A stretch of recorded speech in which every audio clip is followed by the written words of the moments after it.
Bon, déjà, on a la chance d'avoir un très très beau complexe grâce à la ville, voilà, avec énormément de terre battue et 3 salles dedans, donc ce qui nous permet de jouer vraiment dans de très très bonnes conditions, et on les remercie.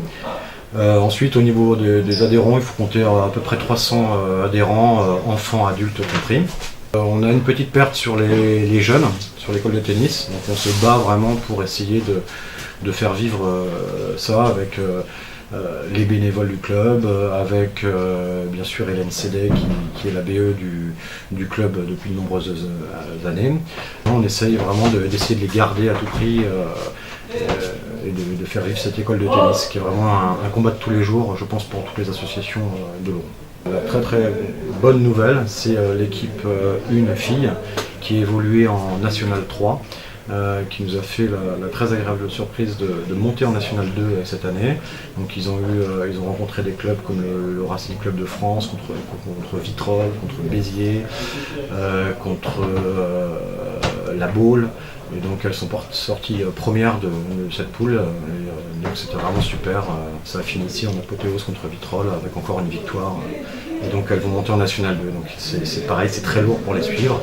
Mais elles nous donnent envie de se battre un petit peu pour elles et d'avoir une équipe A au Lauron qui évolue en National 2. C'est vraiment super. Alors, on avait commencé l'année dernière avec les quartiers d'été, je crois que c'était quelque chose sur les danses africaines, etc. On nous avait dit bon, ils vont faire un petit peu de recettes, donc on y est arrivé un peu la fleur au fusil. Finalement on a été débordés, donc on a dit bon super, cette année on remet ça, et donc là on va prendre une tête d'affiche le 10 juillet, donc j'invite tout le monde à venir à la buvette du FCO Tennis, une date qui nous a été donnée donc par la mairie, et donc ce qui nous permet de toujours essayer de faire rentrer des subventions à droite à gauche, parce que c'est difficile aujourd'hui de faire vivre ces associations.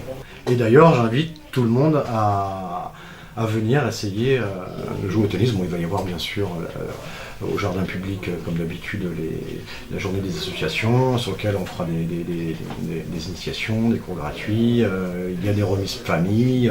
On sait que tout le monde a du mal à joindre au bout, donc on essaie de faire le maximum d'échéances de chèques pour éviter que les gens payent trop à la rentrée. Voilà, on essaie vraiment d'ouvrir au maximum de personnes le tennis. C'est dommage, il y a des week-ends où il n'y a pas grand monde sur les terrains. Il faut vraiment faire vivre ce sport qui est super, quoi. Qui est un projet qui nous tient à cœur, enfin qui tient surtout à cœur pas mal d'adhérents et surtout de personnes extérieures au tennis qui nous ont fait la demande, qui est en fait un jeu qui ressemble beaucoup au tennis, qui est le paddle.